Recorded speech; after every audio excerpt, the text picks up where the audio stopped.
ఏమి ఎవరితో యుద్ధాలు చేసేది లేదు, ఎవరిని మీద పడి కొట్టేది లేదు, బూతులు తిట్టేది లేదు.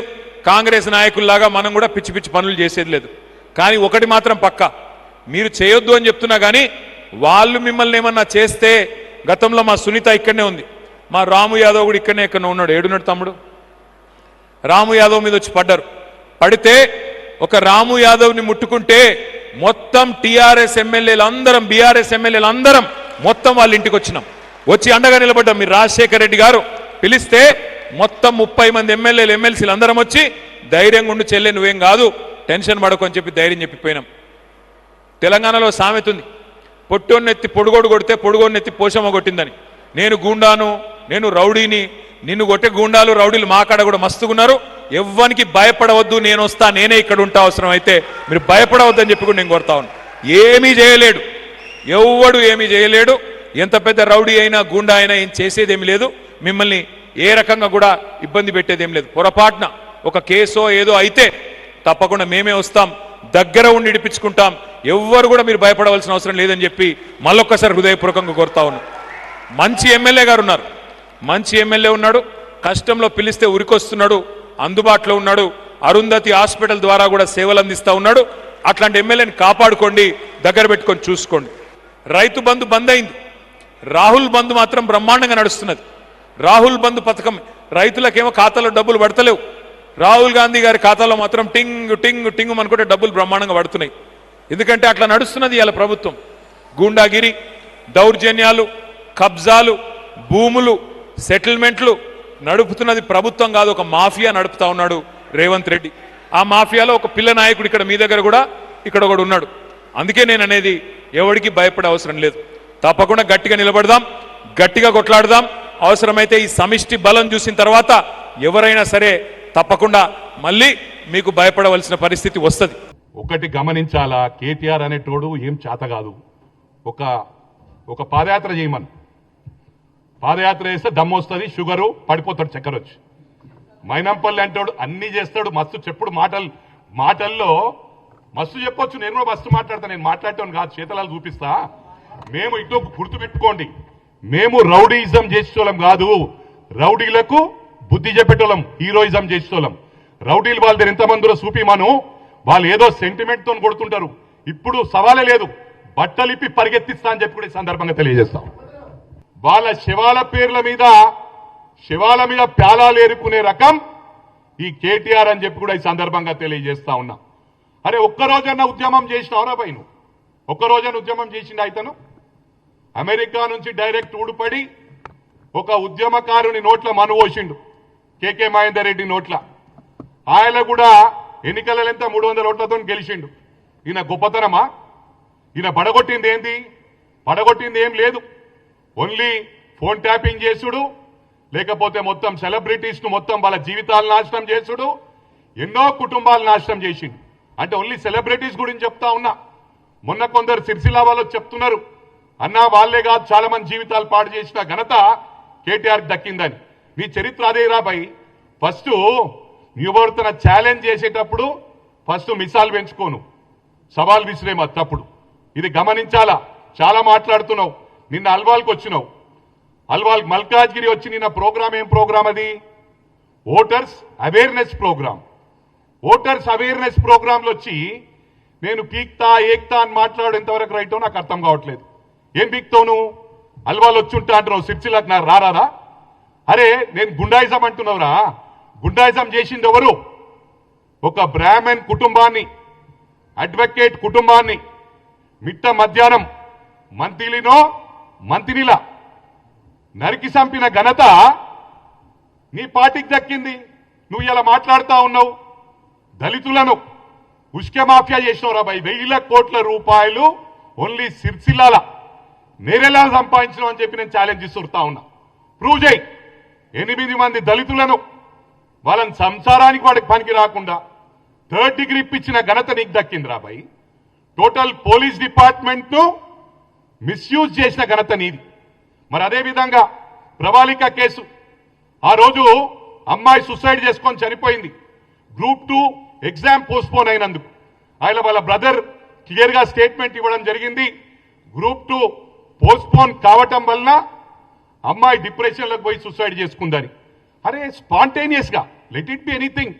అరే పోలీస్ ఇన్వెస్టిగేట్ చేస్తా ఉన్నారు, తప్పకుండా సమాచారం ఇస్తా అని చెప్పాలి, కానీ స్పాంటేనియస్గా లవ్ మ్యాటర్ అని చెప్పుడు ఎంతవరకు రైట్ రా?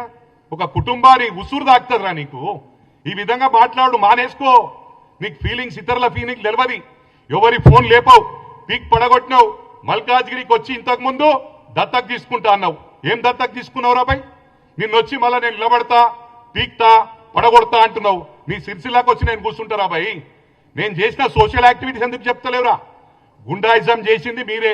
మీ అటువంటి వాళ్ళని అడ్డుకుంటే మాది హీరోయిజం రా, గుండాయిజం కాదు. రేపటి నుంచి మా హీరోయిజం ఎట్లుంటో చూపిస్తా. ఇవాళ మా ప్రభుత్వం వచ్చినాక దాడులు చేసింది మీరే, రాళ్లు కొట్టింది మీరే, దౌర్జన్యాలు చేసింది మీరే. అందుకే నేను కాంగ్రెస్ క్యాడర్కు విజ్ఞప్తి చేస్తా ఉన్నా, మనం దాడికి ప్రతి దాడి చేయవలసిన అవసరం ఉందని చెప్పి కూడా ఈ సందర్భంగా తెలియజేస్తా ఉన్నా.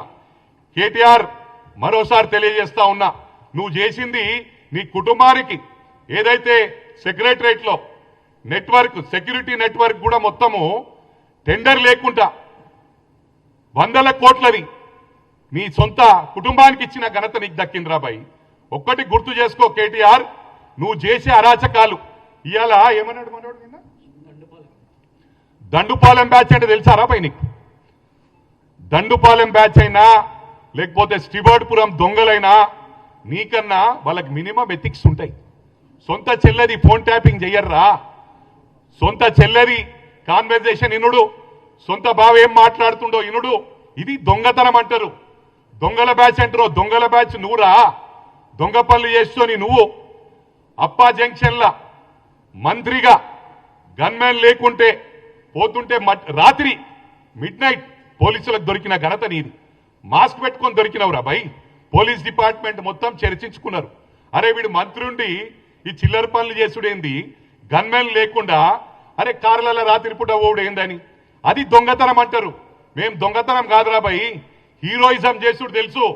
ఇవాళ ప్రభుత్వం ఉందని చెప్పి చాలా స్మూత్ గా సాఫ్ట్ గా పోతున్నాం. మేము అనుకుంటే ఒక్కరోజు నిద్రపోవు. నీ అంతా పేడ్ బ్యాచ్ పెట్టుకొని సోషల్ మీడియాను 500 మందికి మొత్తం శాలరీస్ ఇచ్చుకుంటా నడిపిస్తున్న ఘనత నీదిరా భయ్.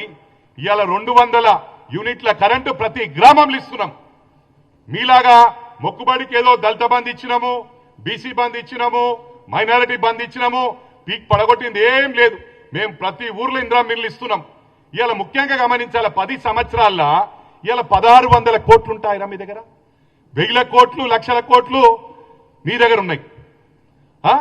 1600 కోట్లు మీ పార్టీ ఫండ్. అరే రాహుల్ గాంధీ గురించి మాట్లాడడానికి సిగ్గులేదురా నీకు?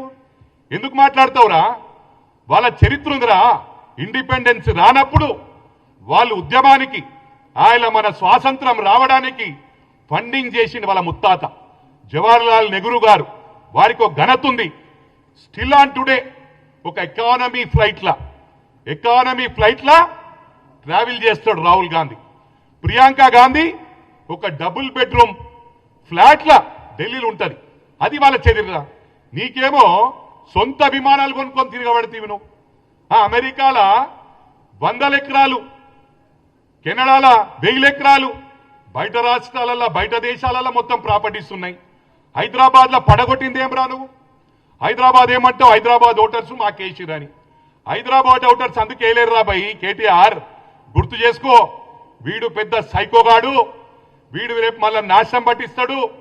ప్రభుత్వం వచ్చేటట్టుంది, ఏదైనా జిమ్ముకులు చేసి 100% ఇలా ప్రభుత్వం వస్తుందని ఓటేసిరు. నువ్వేమంటున్నావు? ట్రైలర్ నడుస్తుంది, వీళ్ళ సినిమా ఫ్లాప్ అయిందంటున్నావు. ఫ్లాప్ కాదురా, ఫస్ట్ హాఫ్ లోనే మీరు ఫ్లాప్ అయ్యారు. హైదరాబాద్ లో, గ్రేట్ హైదరాబాద్ లో అయింది, మెజారిటీ సీట్లు మాకు వచ్చినాయి అంటున్నావు కదా. ఊరు వాళ్ళేమో వాళ్ళు ఆలోచించరు. అరే ఈ ప్రభుత్వం బాగలేదని తీసి బండగొట్టిరు. గ్రేట్ హైదరాబాద్ అంటే ఇది మినీ ఇండియా, అన్ని రాష్ట్రాలకెళ్ళి నివసిస్తున్నారు కాబట్టి వాళ్ళు భయప్రాంతులైనరు. రేపు మళ్ళా వీళ్ళు ప్రభుత్వంకి వస్తారు, ఇట్లయినా వస్తే మా అందరు నిలబడతారని భయపడి ఓట్లేసిండ్రు. సరే ఈ ఫస్ట్ హాఫ్ లోనే ఖతమైంది కదా రాబాయ్. మీరు ఇప్పుడు సగం సినిమా అయింది అంటే 5 సంవత్సరాల 2.5 years అయినా నువ్వు ఎందుకు ఉలికి పడతావు? ఊకే నువ్వు ఇచ్చినావురా మ్యాండేట్, ప్రజలు ఇచ్చారు మాకు మ్యాండేట్. ఎందుకు ఉలికి పడుతున్నావు? ఎందుకు టెన్షన్ అవుతున్నావు? వెరీ ఫస్ట్ డే బిగినింగ్ నుంచి కూడా ఇగో వచ్చేసింది ప్రభుత్వం అనే విధంగా ప్రభుత్వాన్ని క్రిటిసైజ్ చేయడము, డిస్టర్బ్ చేయడము, డెవలప్మెంట్ అడ్డుకోవడం. మొన్న కూడా వందల మంది రైతులు లారీ అసోసియేషన్ వాళ్ళు నాకు ఫోన్ చేసి చెప్పిర్రు, అరే హరీష్ రావు ధమ్కిస్తుండు, కేటీఆర్ ధమ్కిస్తుండు, మాకు లారీలు స్లో చేయండి, పోకుండ్రి, మీరు ఇది చేయకుండ్రి, ఇబ్బంది పెట్టుండ్రి అని చెప్పి రైస్ మిల్లర్స్ ను బ్లాక్మెయిల్ చేసిండ్రు. రేపు మా ప్రభుత్వం వస్తుంది, మిమ్మల్ని గంగలు కలిపేస్తాము, భయప్రాంతులు చేసిరు. అయినా కూడా ఇవాళ దాదాపు మా మెదక్నే 4 లక్షల మెట్రిక్ టన్ల వ్యాసంగి పంటను, వడ్లను కొనుగోలు చేసిన ఘనత అంటే ఇట్స్ రికార్డ్. గతంలో ఎప్పుడు చేయలే, అన్ని ఓట్లు కొనుగోలు చేసిండ్రు. విదిన్ 24 hours లో 90% of the payment has been done. రైతులకు డబ్బులు కట్టిండ్రు. ఇది చరిత్ర. అంటే ఇలా అన్ని సిస్టమేటిక్ వేలే చేసుకుంటూ పోతున్నాం రా. ఇలా మహిళలకు ఇస్తున్నాం, మహిళలకు ఒక ఊర్లు ఇచ్చి ఒక ఊర్లు ఇస్తలేమా? టోటల్ రాష్ట్రంలో ఉన్న మహిళలకు ఉచిత బస్సు, ప్రతి గ్రామంలో 200 యూనిట్ల కరెంటు ఫ్రీ. మరి అదే విధంగా సన్నబియ్యం, గతంలో సన్నబియ్యం ఇచ్చినారా? ప్రతి వారికి సన్నబియ్యం ఇస్తున్నాం, ప్రతి ఊర్లో ఇందిరా మిల్లు ఇస్తున్నాం. అంటే యూనిఫామ్ వేలో, సిస్టమేటిక్ వేలో చేస్తున్నాం. నీకు ఎందుకు తొందరపడుతున్నావు? మీకు ఇంకా ముసళ్ళ పండుగ ఉంది ముంగట. తప్పకుండా వచ్చేది రాహుల్ గాంధీ ప్రైమ్ మినిస్టర్ అవుతాడు, మళ్ళీ మా ప్రభుత్వమే వస్తుంది. ఇక్కడ 2 తెలంగాణలో అటు సెంట్రల్లో కూడా కాంగ్రెస్ రానున్నది. కాసుకో, నువ్వేమన్నా